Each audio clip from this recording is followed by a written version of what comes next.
এই সভা চলছে, সভার সভাপতি এবং গুণী মানুষরা যারা সকলে এসছেন প্রত্যেককে অনেক অনেক অভিনন্দন, শুভেচ্ছা। তা আমি একটা অন্যরকম বিষয় নিয়ে লেখালেখি করি এবং কাজ করি। আপনাদের মনের মধ্যে যে অনেক জিজ্ঞাসা চিহ্নগুলো চলে সেগুলো নিয়ে আমার কাজ। কিরকম? দুই যা বাড়িতে রান্না করছে অথচ দুজনের মধ্যে কথা নেই। সাহিত্যে কিন্তু এই বিষয়গুলোই আসে। ছেলেকে শেখাচ্ছে, শোন তোর কাকিমার সঙ্গে না কথা বলবি না। ছেলে বলছে, মা কেন বলবো না? তোর কাকিমার সঙ্গে আমার ঝগড়া হয়েছে, তুই কথা বলবি না। ছোটদের মনে এফেক্ট পড়ে গেল।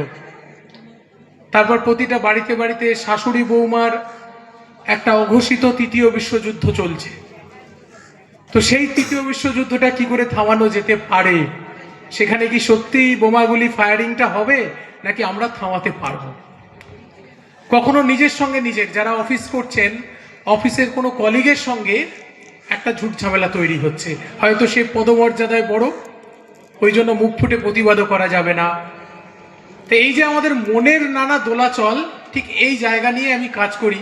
আমরা যখন বুঝতে পারি না যে কি করব, সমাধানটা কি হওয়া উচিত, জীবনের সেই কথাগুলো আমি বলি এবং লিখি। আজকে সারা ভারতবর্ষের প্রায় 1 মিলিয়নের উপর মানুষ তারা এই অনুষ্ঠানটা দেখছেন। আজকে কয়েক বছর ধরে ভারতবর্ষের বাইরের মানুষও অনেক রকম অনুষ্ঠান আছে, গানের অনুষ্ঠান, নাচের অনুষ্ঠান, কিন্তু এমন কথা কেউ বলে না যেখানে জীবনের কথা আছে, শুধু জীবনের কথা। সেই নিয়েই আমার 7টা বই বর্তমানে অরিজিৎ করেছে, 7টা বাংলা এবং 1টা ইংরেজি। এবারও প্রথম সংস্করণ শেষ, 3টে বইয়ের সংস্করণ শেষ হয়েছে। এখানে একটা আছে টেনশন মুক্তি, আপনারা পড়লে, বইটা পড়লে জানতে পারেন। এই যে এখনকার ছেলে মেয়েদের দেখবেন ক্লাস 8-এ উঠতে না উঠতেই তাদের কাউকে না কাউকে ভালো লেগে যাচ্ছে। প্রেম কখনো পাপ নয়, আমরা লিখছি প্রতি মুহূর্তে। সেই প্রেমই ঘুরে ঘুরে যাচ্ছে। আজ একজনকে ভালো লাগছে, 6 মাস পর জামা কাপড় বদলানোর মতো আরেকজনকে ভালো লাগছে, তার কদিন পর আরেকজনকে ভালো লাগছে। আর এই ভালো লাগতে লাগতে সে যখন সংসারে আসছে তখন কাউকেই ভালো লাগছে না, তখন ডিভোর্স আসছে। তাহলে আসল সমস্যাটা মনে, অন্য কোথাও নেই। আবার এতদিন আমরা ছোটবেলা থেকে শিখেছিলাম যে বাবা মাকে প্রণাম করতে হয়, তাই তো? বাবা মা যা বলবেন তাই মানতে হয়, তাই তো? কদিন আগে খবরের কাগজে বেরিয়েছে যে বাবা সুপারি কিলার দিয়ে নিজের সন্তানকে মেরে ফেলেছে। মা তার সদ্যজাত শিশুকে ডাস্টবিনে রেখে আসছে। তাহলে এ কোন অবক্ষয়, এ কোন ভোর, এ যেন ভোর রাতের চাইতে অন্ধকার। তাহলে সম্পূর্ণ পরিবর্তন আসছে আমাদের মনে। তাহলে আমরা যে পরিবর্তনের স্বপ্ন দেখি, আমরা অনেকে ভাবি যে রাজনৈতিক ক্ষমতার পরিবর্তন হলেই হয়তো পরিবর্তন হয়। আসল পরিবর্তন এরকম নয়। আসল পরিবর্তন আসে আমাদের মনের ভেতর থেকে, আমাদের চেতনার ভেতর থেকে। আমরা হাজারো লিখি, এই লেখা যদি আমার মনের ভেতরটাকে পরিবর্তন করতে না পারে, তাহলে আমার সাহিত্য চর্চা পুরো শূন্য হয়ে যায়। রবীন্দ্রনাথের কবিতা পড়লাম, আমারই চেতনার রঙে পান্না হলো সবুজ, চুনি হয়ে উঠলো রাঙা হয়ে, আমি গোলাপের দিকে তাকালাম, সুন্দর হলো সে। কত সুন্দর সুন্দর কথা আছে। বৈরাগ্য সাধনে যে মুক্তি সে আমার নয়, সকল বন্ধন মাঝে লভিব মুক্তির স্বাদ। পড়ছি কিন্তু বুঝছি না, আমাদের বাস্তব জীবনে আসছে না। এইখানেই হচ্ছে সমস্যাটা। সাহিত্য সংস্কৃতি হচ্ছে দুটো চোখের মতো। এই চোখ দুটো খোলা থাকবে যার, জীবন তার কাছে সুন্দর হবে। এই অনুষ্ঠানগুলো দেখুন, আজকে এখানে যদি একটু নাচ গানের অনুষ্ঠান হয় না, দেখবেন এখানে জায়গা দিতে পারবেন না।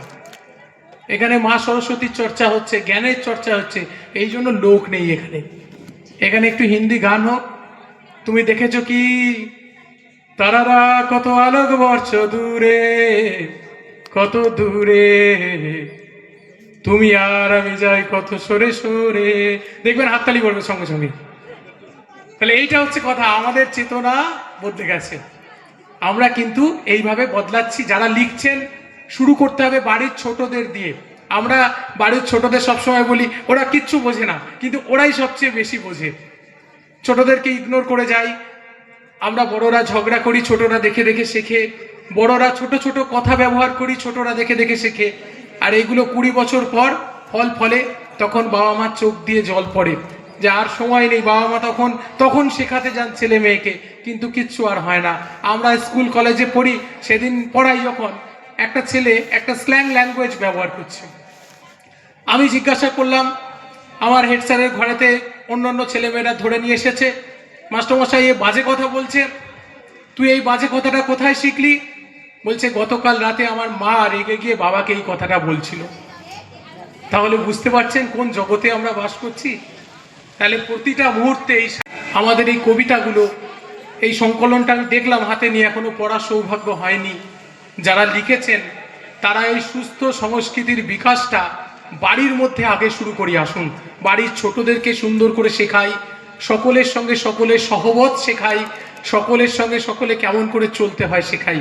ঠিক আছে, বেশি কথা বলে অনেকটা সময় নষ্ট করলাম, আমাকে অনেকটা দূর ফিরতে হবে।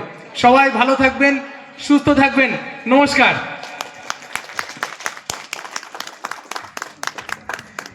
মার্টিন শীল মহাশয়কে অসংখ্য ধন্যবাদ জানাই। ওনার লেখা 3টে বই বর্ণাকর সাহিত্য প্রকাশনার স্টলে রয়েছে, আপনাদের যদি প্রয়োজন হয় নেবেন।